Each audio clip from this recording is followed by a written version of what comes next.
Nagkagulo ang ilan sa mga motorista at turista sa Cebu City matapos maklamp ang ilan sa kanilang mga sasakyang nakaparada sa labas ng tinaguriang Sirao Garden na isa sa mga tourist sites sa lungsod.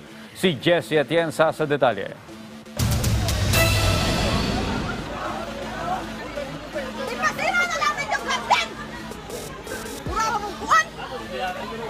Nabulabog ang ilang mga motorista sa Sirao Garden nitong Sabado. Laking gulat nila nang kanilang madat ng nakaklamp na ang kanilang mga sasakyang nakapark sa gilid ng kalsada. Kaya naman, galit na kinumpronta ng mga motorista ang mga tauhan ng Cebu City Transportation Office. Nitong Lunes, nagpulong ang mga may-ari ng tourist garden sa Sirao at mga opisyal ng CCTO sa Cebu City Hall. Nanindigan ang pamunuan ng Transportation Office ng lungsod na legal at may basehan ang kanilang operasyon.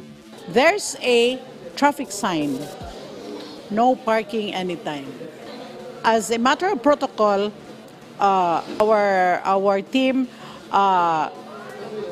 on the siren and public address informing the drivers to get their vehicles that park on the roadsides or in the no parking sign. So immediately there are several vehicles, more than 10, and out of the 10, only 4 was left unattended. Under the clumping ordinance, those unattended vehicles are due for clumping. Sinubukan naming kunan ng pahayag ang mga may-ari ng mga garden sa Sirao pero tumanggi na silang magkomento.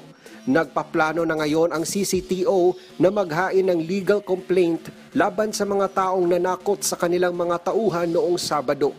Umaasa naman ang lokal na pamahalaan ng lungsod ng Cebu na maayos din ang problema, lalo na't isa sa mga pinupuntahang tourist site sa lungsod ang mga hardin ng Sirao.